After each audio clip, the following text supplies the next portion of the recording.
Well, welcome Sorry everybody. about that. Okay. Welcome.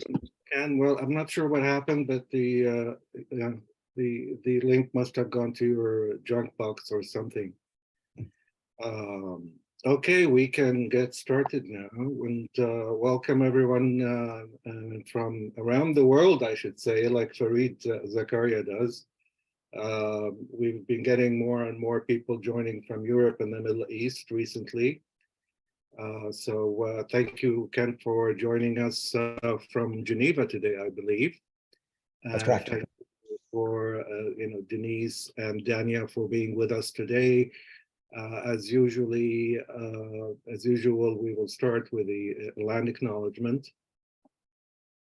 We acknowledge that we are on indigenous land and territories, known and unknown. We respect indigenous peoples as the original stewards of this land and the enduring relationship that exists between them and their traditional territories. As settlers and immigrants, we recognize that we have an active role in reconciliation. I'd like to thank and acknowledge the Ottawa Forum on Israel-Palestine and its chair, Peter Larson, for sponsoring our Zoom platform today. And as everyone knows, these Puri conversations are dialogues and not debates. We seek to better understanding of issues rather than to debate and find winners and losers. So the format today is very straightforward. We will talk with Ken about his experience. We will talk with Denise Reaume, who was at the center of the controversy with the University of Toronto a couple of years back. A similar kind of situation where an offer was rescinded, and with Dania Majid, who will talk to all of us in general about anti-Palestinian racism and censorship. Now, Ken Roth, quickly, I will use the short resume today, or the short bio. Ken is the former executive director of Human Rights Watch up until, I think, June of last year. Prior to joining Human Rights Watch in '87, he served as federal prosecutor in New York and for the Iran-Contra investigation in Washington, D.C. He's a graduate of the Yale Law School and Brown University. He has conducted numerous human rights investigations and missions around the world. He has written extensively on a wide range of human rights abuses, devoting special attention to issues of international justice, counterterrorism, foreign policies of major powers, and the work of the United Nations. Denise Reaume is Professor Emerita in the Faculty of Law at the University of Toronto, where she taught in the areas of tort law and discrimination law.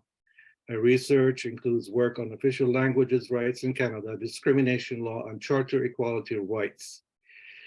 She holds degrees from Oxford, where she attended Balliol College, and Queen's, as well as a degree in history from Queen's University. Dania Majid, last but not least, is the co-founder and president of the Arab Canadian Lawyers Association and is the lead author of ACLA's 2022 report titled Anti-Palestinian Racism, Naming, Framing, and Manifestations. Dania is also the co-founder and artistic director of the Toronto Palestine Film Festival, and she sits on the steering committee for the Hearing Palestine program at the University of Toronto. Dania is also a known human rights lawyer and housing advocate with the Legal Aid Clinic in Ontario. Well, welcome all.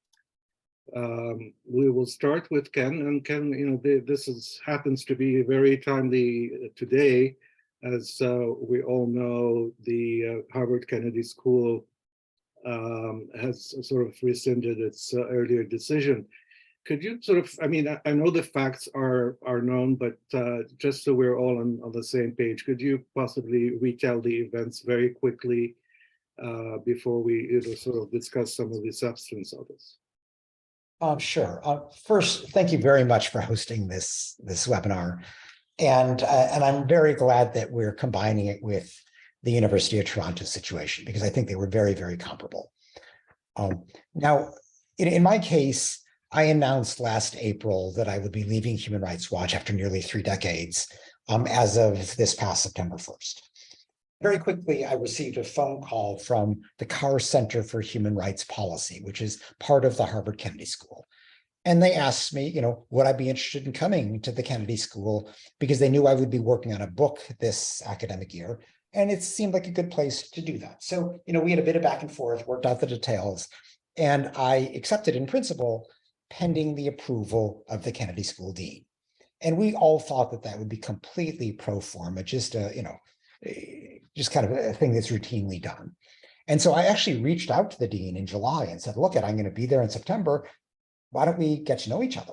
And we arranged a Zoom call in mid-July and had a perfectly pleasant half-hour conversation until at the end of it, he asked me, do you have any enemies? Now, that's a weird question to ask me, because I have a lot of enemies, as I told him. And, I mentioned that the Russian government and the Chinese government both personally imposed sanctions on me. I mentioned that the Saudi government and the Rwandan government detest me, but I knew what he was driving at. So I said, and also the Israeli government doesn't like me. And that was the kiss of death, it turned out, because 2 weeks later, my friends at the Carr Center called me up, and embarrassingly, they had to admit that the dean had vetoed my fellowship because of my and Human Rights Watch's criticism of Israel. And, I was shocked, but this is what happened. This is what he told people. And he later explained to one of the faculty members that it wasn't so much his personal views. We actually didn't think that he had strong personal views, but that it was people who mattered to him who objected to my fellowship. He never specified who they were. To this day, we don't know. Were they donors? He denies that they were donors. Were they, other people who have pro-Israel views? Whatever, he wouldn't allow me to go. And, this is ironic. He cited the supposed bias of Human Rights Watch, but here the Kennedy School actually invites 10 Israeli officials every single year as fellows. They've had, former Israeli prime ministers. They've had a former Israeli general. So, these people are completely biased. They do occasionally allow a Palestinian. But I think the reason they objected to Human Rights Watch was precisely that we are not biased, that we're impartial critics of Israeli repression. And that means that our commentary stings more. And somebody didn't want me to have the Harvard imprimatur added to that ability to stigmatize Israel. So that's where it stood. Michael Massing, a very good reporter, started writing about this. And it took him a while. I mean, he's a very thorough writer. And it finally came out in The Nation this past January. And he went into quite a bit of detail about the big donors to the Kennedy School who are also big supporters of Israel. To this day, I don't know whether Elmendorf, the dean at the Kennedy School, consulted with these people or not.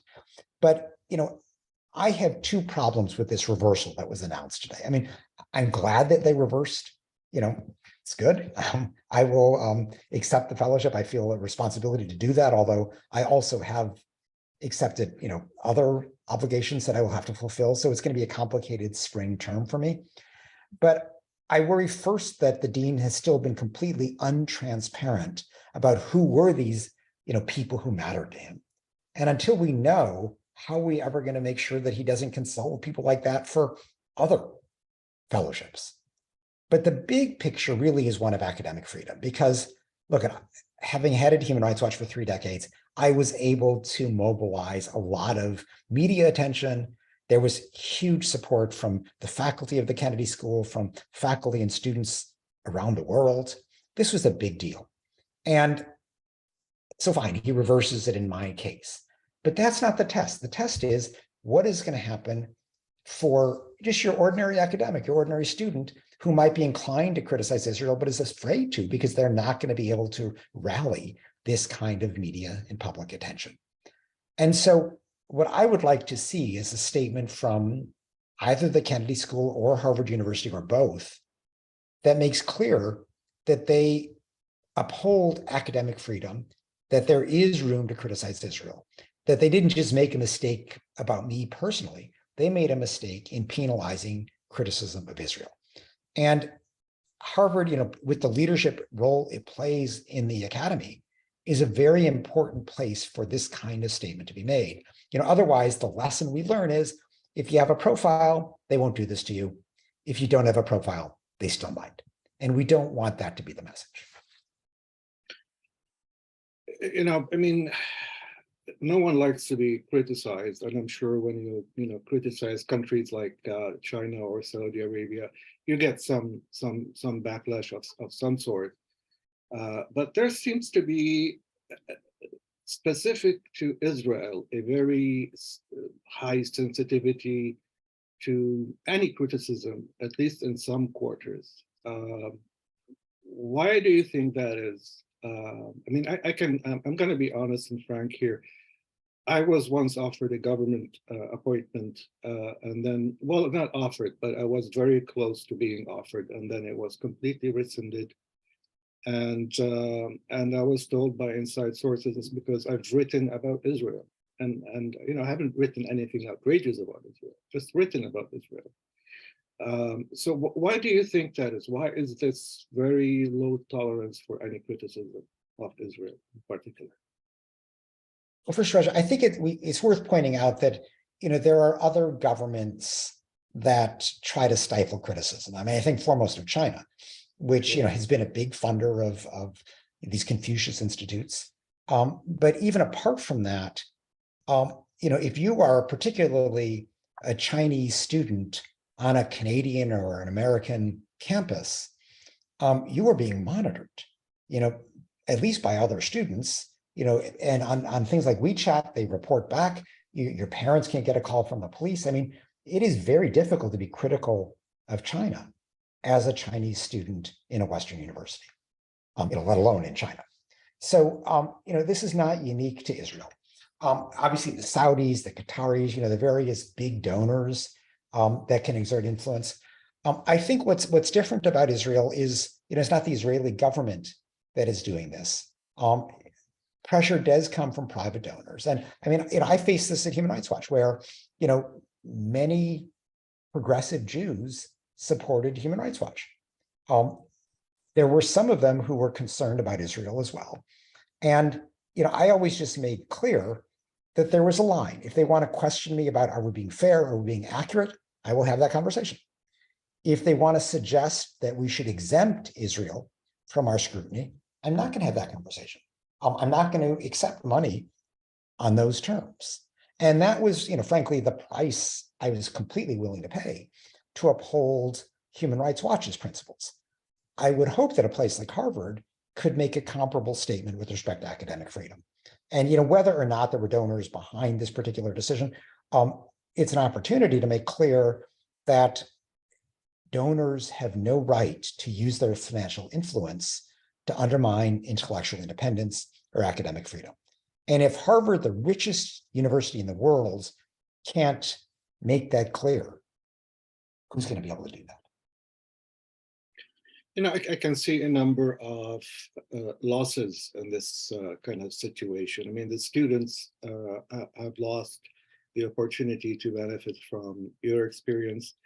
The academic freedom looks to be, threatened.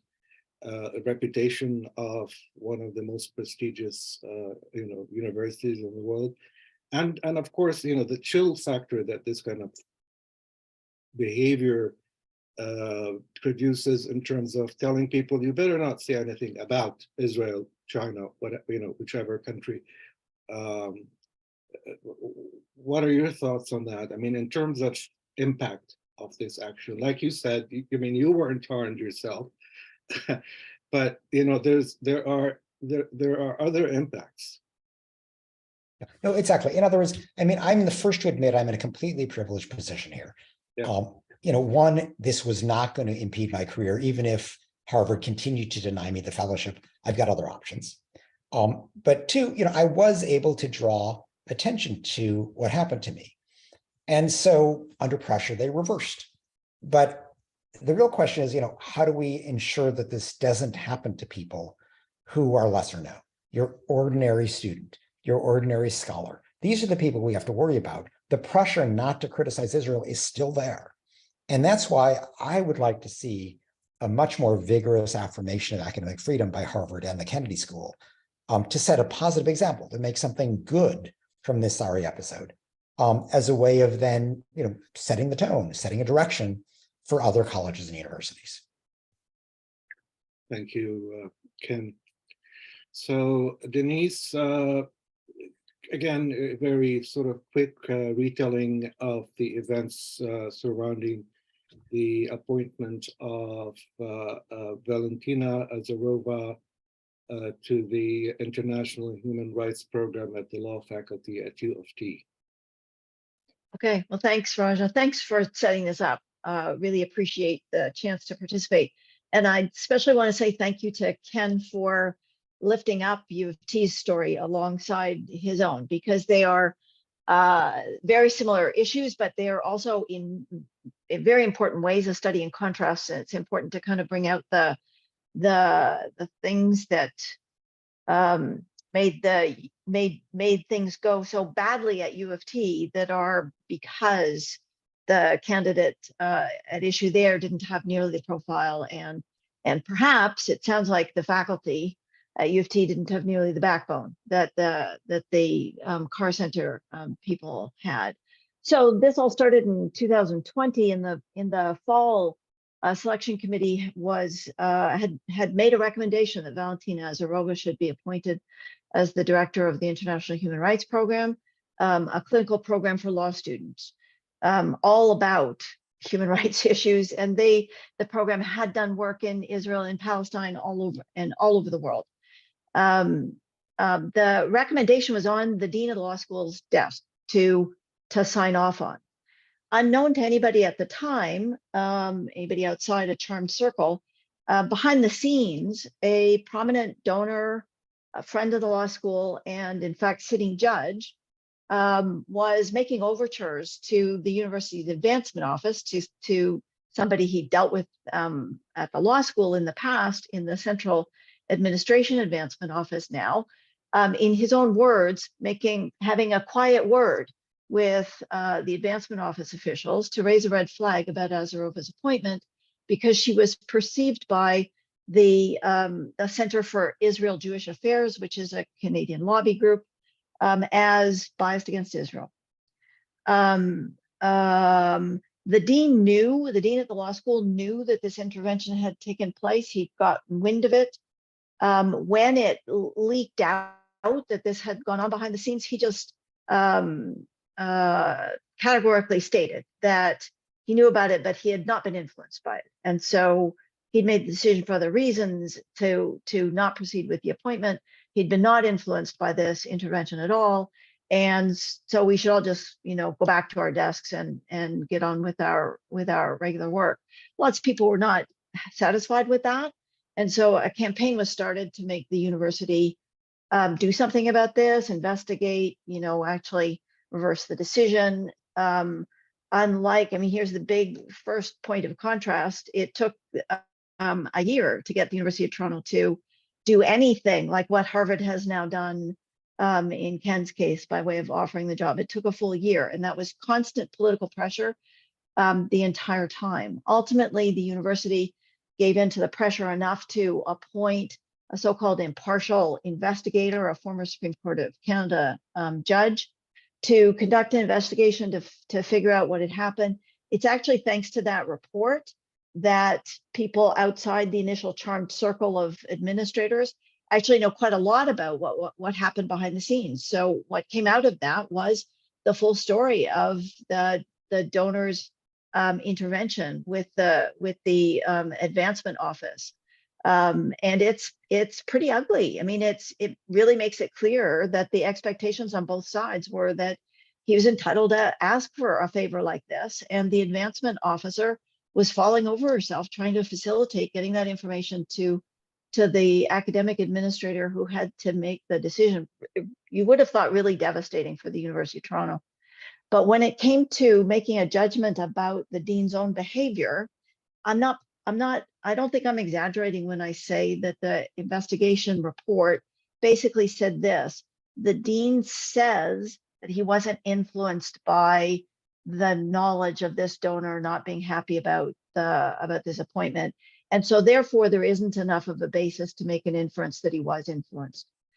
Really bad standard, especially coming from a former Supreme Court of Canada judge. Anyway, we're still not satisfied. It ends up going to, we bring in the Canadian Association of University Teachers, which is one of its main concerns is to protect academic freedom. So the CAUT goes through its process to try to ascertain for itself whether it thinks there's been a violation of academic freedom, decides that there is, and then decided to censure the University of Toronto. That censure lasted the better part of 6 months, and that's what made the university ultimately backtrack. Sorry, can you just explain to everyone what CAUT is? The Canadian Association of University Teachers. So it's basically a loose union of faculty members at universities. Every university is a member of it in Canada, and they conduct investigations if there have been unfair denials of tenure, if there's been violations of academic freedom. They're lobbying on behalf of good working conditions for university teachers, and that includes upholding the principles of freedom of expression and academic freedom. So they took this issue in hand, and they have a bigger megaphone than individual faculty members at the university. And so they got it, kind of broadcast far and wide that this was a problem. When they censure a university, it means they're giving advice to anybody who's thinking of taking a job there to think twice, because this is a university that does not respect academic freedom. They're advising people not to go and give a talk at a conference or at a workshop. And there, we gathered, I think it's over 1,000 signatories on a pledge to not visit the University of Toronto until this was satisfactorily resolved. And there were some pretty big names on that list. Ken's name was probably on that list, although I won't speak for him. Anyway, some really big names on that list. So we got a lot of international attention. And it was only because the CAUT said, we're not taking the pressure off until you reconsider the offer to Dr. Azarova. And a year later, and another search process later, they actually, covered their backsides by putting up a second search so that they could, purport to see whether she really was the best qualified for the job. She comes out top of the selection process a second time. And they finally did offer her the job, but she turned it down, frankly, because I think she did not have confidence that the University of Toronto was an institution that was prepared to stand up to people who wanted to make life miserable for scholars who had unpopular views. But here's the point of serious contrast between Ken's case and the University of Toronto case. We struggled to get this on the public radar because this is a relatively junior position. It was a small human rights clinical program at the Faculty of Law, not nearly the profile of the Carr Center, the candidate not nearly the profile that Ken Roth has. She, for reasons that are perfectly understandable, did not want to make herself the face of the controversy. So she kept relatively quiet about all of this. We know she was getting hate mail from all kinds of quarters. So I perfectly understand the way that she didn't want to make herself the poster child for the campaign. And because she was more junior, she didn't have the profile. She could not put herself out there, did not feel free to put herself out there. It took that much more organizing and political work to keep the issue on the agenda and finally get the University of Toronto to sort of back down. But Ken is right that in the long run, the issue here isn't what happens with respect to a particular appointment. It is, what do we need to do to make universities actually create the institutional structures that guarantee the rights to academic freedom and academic integrity that they all proclaim very loudly in their constitutions and on their websites, etc. The University of Toronto has the most beautiful language you could ever ask for when it comes to its statement of its principles. It shamefully did not live up to those. And we're having a hard time figuring out what else other than empty words we can get out of the University of Toronto to make sure it doesn't happen again. Thank you, Denise. Just an administrative note: we cannot accommodate raised hands by the participants today. Any questions should go into the Q&A.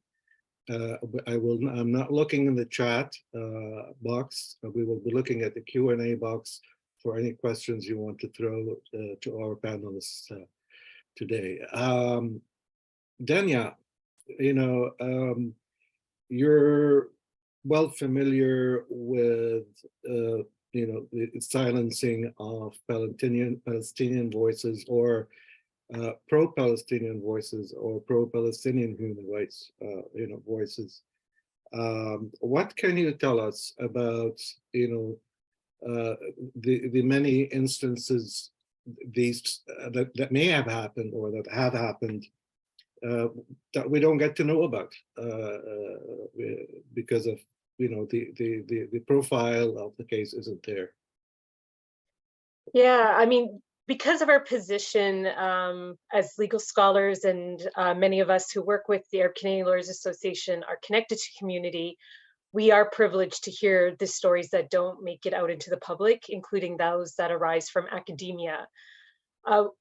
And because of that, and what we saw unfold at U of T with the Azarova scandal at the U of T Law School, not only through the Cromwell report, but we also received disclosure as a result of our judicial review of the Canadian Judicial Council's decision on the conduct of Justice Spiro. We received the disclosure as part of that legal proceeding, and we actually received the email chains of the communications that were happening between NGO Monitor to CJA, to Justice Spiro, to the university. So essentially what the Azarova, the scandal with Dr. Azarova provided us was very much a blueprint of how a smear campaign unfolds and how anti-Palestinian racism is manifested on a campus level. And one thing that was very much striking is it confirmed what we have been hearing for decades from academics, educators, and our own personal experiences, but we never had anything tangible. And, the similar actors and the similar processes, was also reflected in Ken's case in Harvard based on the information that, was made available. And and as a result of that, we produced a report on anti-Palestinian racism, gathering all that information that we've collected, plus the stories that we have heard over the years, but not necessarily privy to make public.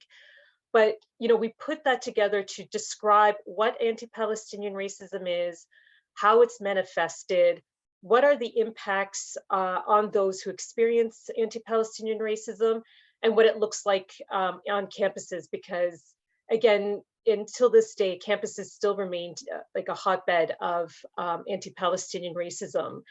And really, at the end of the day, it is not just the U of T faculty. We recently have been hearing disturbing stories coming out of the University of Toronto Faculty of Medicine, and the sort of the attacks on educators, medical educators, and allies who've raised concerns around anti-Palestinian racism, and they've been smeared and labeled anti-Semitic because they've expressed the concerns of what they've seen in that faculty. So,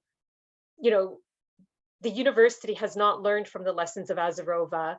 I think they very much want to bury it, and it's our responsibility, in these spaces where we see anti-Palestinian racism, we need to speak up and organize, because whether the person is well known or lesser known or unknown, at the end of the day, that collective voice is what allows us to challenge anti-Palestinian racism and slowly but surely affect the change we need to ensure that we protect academic freedom on Palestine.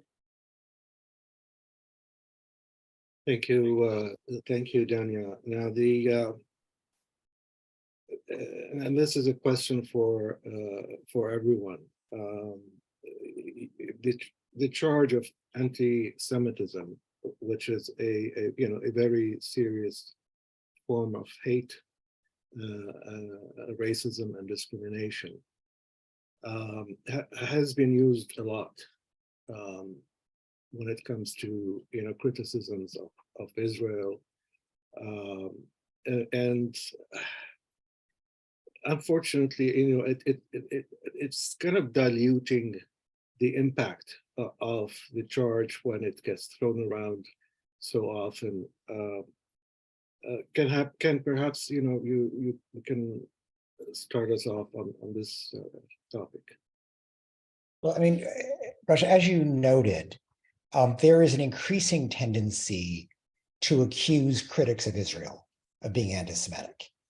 And I think a lot of this has been spawned by the IHRA definition of anti-Semitism, which is being actively marketed, which, even though it was carefully crafted, it is being used to suggest that if you criticize Israel, you're somehow demonizing it, you're attacking Jews rather than the government, and you're anti-Semitic. And this has become a very common theme. I mean, I think it's well known. I'm like 100% Jewish. My father fled the Nazis. I'm constantly being accused of being anti-Semitic by these, pro-Israeli partisans who just launched the term. And I think what's most shocking is that the Anti-Defamation League, which is supposed to be the kind of the leader of the fight against anti-Semitism, is itself leading the charge to accuse critics of Israel of anti-Semitism. Now, I don't deny that there obviously are lots of anti-Semites out there. Some anti-Semites accuse Israel, but there is, very legitimate reason to criticize Israeli government repression. And to start to say that anybody who does that is going to be labeled anti-Semitic cheapens the concept of anti-Semitism. Because, when you hear the charge anti-Semitism, you should be outraged. It's a vibrant, serious problem. But if the lesson people draw from the charge is, oh, these are just defenders of the Israeli government trying to silence critics, it's going to make people think, that anti-Semitism is just being used as a ploy. It's being used as a censorship tool. And that is, a disaster for the effort to fight anti-Semitism. The Anti-Defamation League should know better. And so, I worry that this tool that is seen to be beneficial for the Israeli government is being wielded in a way that is harmful for the Jewish people. Yes, you might deflect some criticism of Israel, but you're making it harder for Jews around the world to defend themselves from anti-Semitism. That is a terrible trade-off, but that's the one that effectively is being made. Denise, you're not Jewish, you're not Arab, Palestinian, any of those things. So how do you see this kind of, reaction, the damage that it might be doing to, an academic environment? Yeah. Well, I think about these things from the academic context, from within the context of academic institutions. And I think that one of the tragedies here is that precisely the thing that academics can do, if they have the freedom to do it, is work through and try to draw the hard lines between what counts as the sort of criticism that does fall into anti-Semitism and what's perfectly legitimate, right? And needs to be voiced, because there are undoubtedly lines. I myself am a survivor of the waves of debates over what counted as feminism and anti-feminism, and whether women could be anti-feminist, and what that meant to you if you were accused of being anti-feminist, etc. So it's lots of lots of constituencies have undergone a similar kind of dynamic that people decide to fight battles against one another instead of against the real forces that of oppression. And it just seems to me really counterproductive when academics say, oh, I'm not going to write an article about how to draw the line between legitimate criticism of Israel and stuff that is actually taking up anti-Semitic tropes and is going to be read in ways that are going to feed those tropes, etc. I'm not going to take up that academic project because it is an academic project. It's a conceptual and normative project. I'm not going to take it up because I'll immediately get tarred with the brush of being anti-Semitic because I'm trying to draw the line. That just takes really one of the few constituencies that can do the work of clarifying our thinking about these issues out of play and says, nope, we're not going to have any clarifying of our thinking about these kinds of things. And that's just tragic in my judgment. Dania? I mean, I agree with both speakers. The smear of anti-Semitism is, when it's improperly used, is one way anti-Palestinian racism manifests. And it is done for the purpose of silencing voices on Palestine or critiques of Israel. It's one form that we see as a way to end the discussion, end the debate, and create a chilling effect to ensure that, events aren't held because of, there's fear amongst the host or the organizer that they might be hosting an anti-Palestinian or an anti-Semitic event, that it would dissuade other speakers from joining and so on. So, there's been excellent work that's been done, in relation to campuses from the Jewish Faculty Network and Independent Jewish Voices, and I've put their links in the chat. And they've done a really excellent job of dismantling, how anti-Semitism is used and how the International Holocaust Remembrance Alliance working definition of anti-Semitism has been weaponized in order to silence Palestinian voices, on campuses and elsewhere. Okay, thank you. I have a question here from Peter. He says, I'd like to ask about whether Ken Roth thinks that at some point the pro-Israel lobby will overreach, attacking too many people and building a resistance to the kind of anti-McCarthy movement that eventually developed in the US. Is that your question, Ken? I mean, I don't use the term Israel lobby because that's too loaded a term. But are the defenders of Israel overreaching? And the ones that I deal with most of the time, I mean, I have no personal contact with them, but I hear are these little groups that all have neutral sounding names that devote their entire existence to criticizing critics of Israel. So, they operate from the premise that the Israeli government has never in the history of the world committed a human rights violation. And anybody who dares to criticize Israel, they lambast. And the irony is that they lambast you, and if they're not calling you anti-Semitic, they're calling you biased, which is really ironic because, these groups epitomize bias. But they have audacity to charge others with bias, who try impartially and honestly to criticize Israel. I mean, the way Human Rights Watch did, along with 100 other countries, we use the same standards, the same methodology, but we're biased because all they focus on is our criticism of Israel.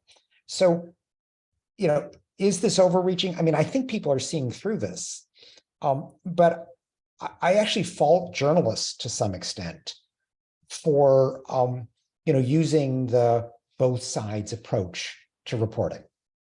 Because, if you have, I mean, I see this all the time. Human Rights Watch would report X about the Israeli government, and we do it using our methodology as honestly and objectively as we can. And then they cite one of these groups to comment. as if they're somehow the equivalent, and so they take an objective group and then they look to a completely biased source and put them forward as if they're a legitimate rebuttal. And that, elevates these groups. But, I think you're coming back to your question. I do think people are seeing through this. They're seeing through the false allegations of bias. They're seeing through the false allegations of anti-Semitism. And in an odd way, when I'm hit with these kinds of allegations, I view it as a sort of victory. Because if all the defenders of the Israeli government can do is resort to name calling, if they're afraid to engage on the facts, if they're afraid to undertake an objective legal analysis of what the Israeli government is doing, they're losing. They have nothing to say. And so fine, send the names. I'll deal with the names. But it's not a long-term strategy. It's using kind of cheap PR techniques rather than addressing the serious repressive conduct of the Israeli government. Anything to add, Denise or Dania? Go ahead. Well, I do agree. I agree with Ken that, these scandals have provided us with an excellent opportunity to talk about academic freedom on Palestine. The one that, from our experience, it was, I'm not an academic. I do now, as a result, hearing Palestine has come out of the scandal. And I'm involved with the university community through that. But at the time, I was not associated with the academic, with the institution in any formal way. And when the scandal broke, it was imperative for our community that the Arab Canadian Lawyers Association get involved to ensure that this scandal was rooted as a form of anti-Palestinian racism and an infringement on academic freedom, and to ensure that it was not disappeared or erased and only become a question about academic freedom, period. Because I sense, or I believe if Dr. Azarova had written about any other country, she would be the director of the IHRP program at the university. But this scandal arose because she wrote about Israel, Palestine and her opinions were not favorable, or the donor did not share her opinions on Palestine. So that was one. We used that opportunity to ensure that the focus remained on academic freedom on Palestine, even though the broader questions about donor interference and academic freedom were important. And we did that through our submissions, our complaint to the Canadian Judicial Council, and through our media work. And it took a lot of time to, and a lot of work with the Globe and Mail and the other reporters we spoke to explain why this was a particular concern for the Palestinian community and those who advocate for Palestinian human rights, and not simply just a question about donor interference and academic freedom. And this case or this scandal really afforded us that opportunity to have that broader discussion, which until now we've had, we had not had that kind of uptake and success. It was very much a few, very much insular with a few group of us who commiserated with one another and ensured one another that we weren't crazy or paranoid. When we had these experiences, we had an opportunity now to acknowledge it, validate it, and talk about it publicly. I have a question here from Jeffrey Wilkinson, who, for full disclosure, is my co-author in an upcoming book titled The Wall Between: What Jews and Palestinians Don't Want to Know About Each Other. That says a bit of a commercial break there. Jeff is asking, while it is reasonable to recognize the dramatic roots of the Jewish response to criticism of Israel, whether it's perceived or real, the Palestinian trauma is often dismissed in the Western discourse. How do we bring the human rights violations to the center of the discussion rather than the reaction to calling out these violations? Ken, perhaps you can take. Well, I mean, that's, I think you're right to highlight that problem because, this talk of academic freedom is not just an abstract point. The idea is to be able to present different points of view in campus discussions and frankly, more broadly. This is a free expression issue, not just an academic freedom issue. And, yes, there is rightfully much attention to the persecution of Jews over the years.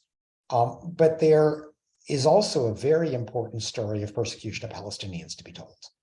And, people don't discuss 1948. They don't discuss, what life is like in Gaza today under effectively a perpetual blockade.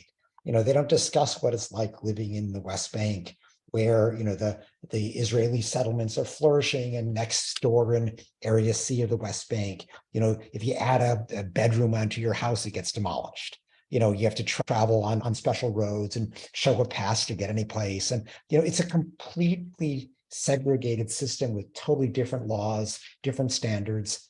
And we don't talk about that. When Human Rights Watch described this as apartheid, which it is, we were just attacked with the name calling, anything to avoid discussing the reality.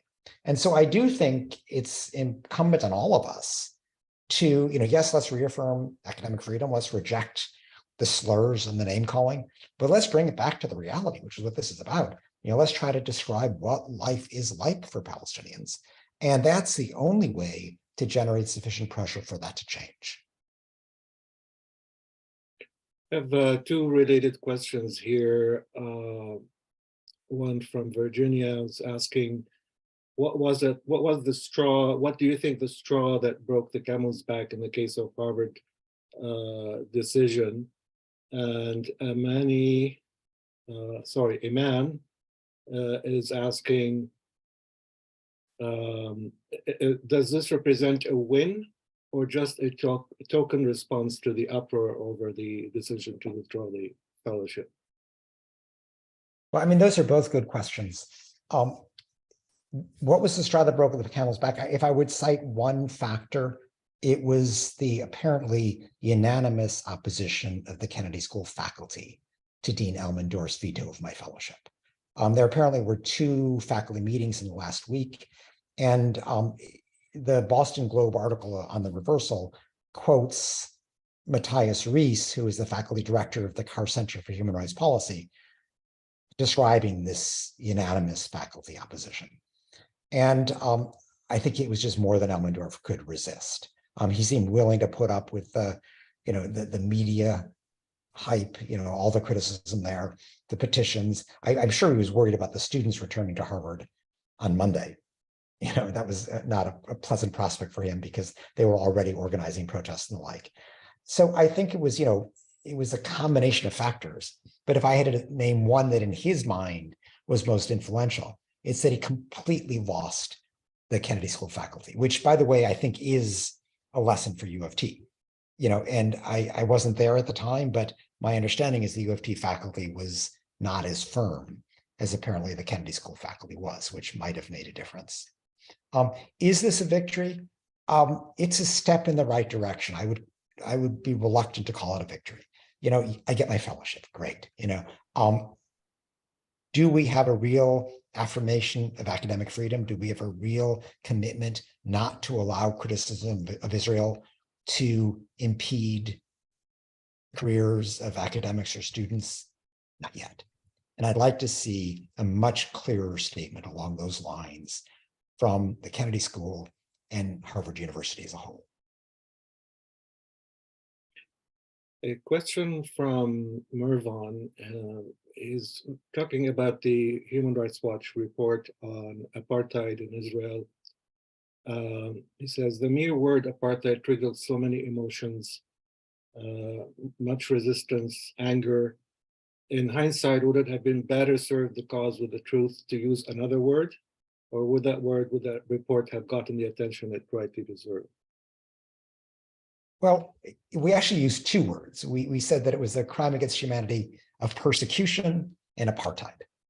And we didn't just make up these words. We were quite explicit that we were not making historical analogies to South Africa. We were just applying international law. And in the case of apartheid, there are two treaties defining what it means. There's the UN Convention Against Apartheid, and there's the Rome Statute of the International Criminal Court.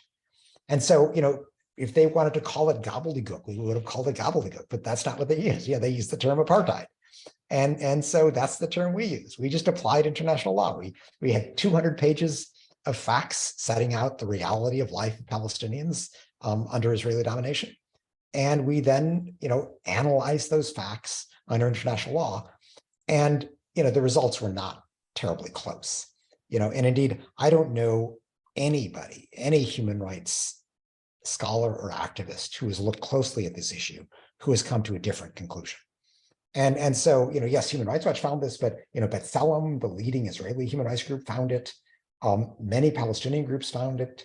Amnesty found it. So, no one who has looked has come up with a different perspective if they're looking at it from an objective human rights perspective rather than a partisan perspective. Many progressive Zionists who are completely against the occupation and they think that apartheid applies to the occupied Palestinian areas, but not to Israel proper. What's your response to that? Yeah, different people have different views on that. And if you look at the Human Rights Watch report, we actually use very careful language. We describe the three elements of the crime of apartheid.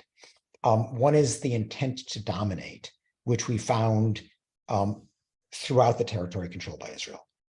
But there is also oppressive discrimination, and then examples of that, what are basically overt acts. And we found that it was apartheid only where those three elements come together, and those second two we found in the West Bank, East Jerusalem, and Gaza. So, ours was a nuanced report. Others have found slightly differently. The B'Tselem report talks about from the river to the sea. Amnesty also found in those terms. So, you can differ, frankly, about whether within Green Line Israel it's apartheid or not. But I don't think anybody differs who's looked at it closely that it's at least apartheid within the West Bank, East Jerusalem, and Gaza. I have an anonymous question here. Are you considering accepting the position at Harvard, or are you committed to UPenn? Well, both. I feel obligated to accept the Harvard Fellowship now that it's offered. I am committed to UPenn. And I'm going to try to work out a way to spend time at both institutions. I think that'll be feasible. It's going to be a busy spring, but I'll work it out. Very good. Dania or Denise, do you have anything to say or ask Ken? Maybe I would just echo Ken's challenge to the media to be better about dealing with some of these kinds of things. I can't count the number of times. So being involved in the U of T scandal was a bit of an education for me in all of the politics of anti-Palestinian racism. So I will admit that I wasn't aware of much of what goes on there.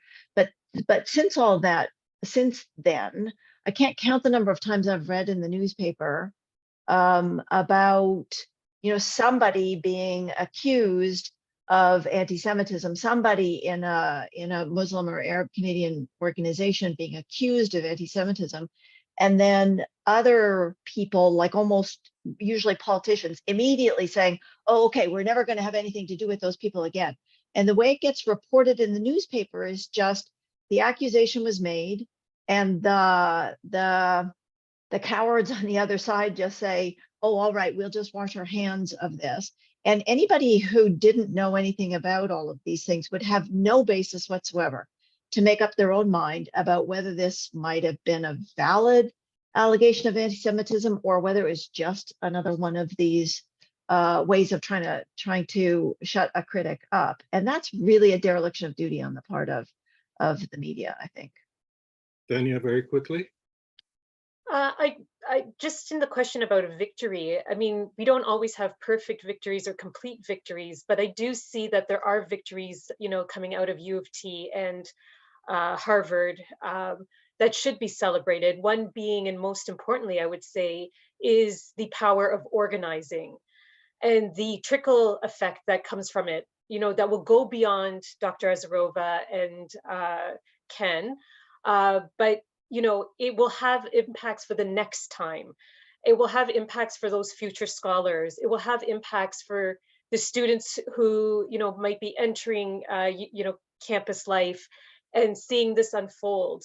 And I think with each one of these scandals and sort of the broad organizing that has happened, we will be empowering future generations of students and educators who will feel more secure and more comfortable to speak out and critique Israel or speak in favor of Palestine, knowing that, academic freedom on Palestine is being increasingly acknowledged and recognized.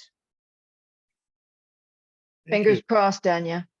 Fingers crossed. I have one last question for you, Ken. How's your retirement going so far? Well, I never retired. I left Human Rights Watch. I had no intention of retiring. So I'm writing a book. I've been interrupted a bit, but I'm making progress. And I actually plan to go into academia. I mean, this fellowship was just a one-year thing to help me write my book, but I'm looking to probably begin teaching as a visiting professor starting in September. But it appears to me that you may have left Human Rights Watch, but Human Rights Watch hasn't left you. That's not going to happen. Well, thank you all very, very much for being with us today and having this conversation. Ken, all the best going forward with your book, with all the good work that you've always done. And thank you to our participants and the questions you asked.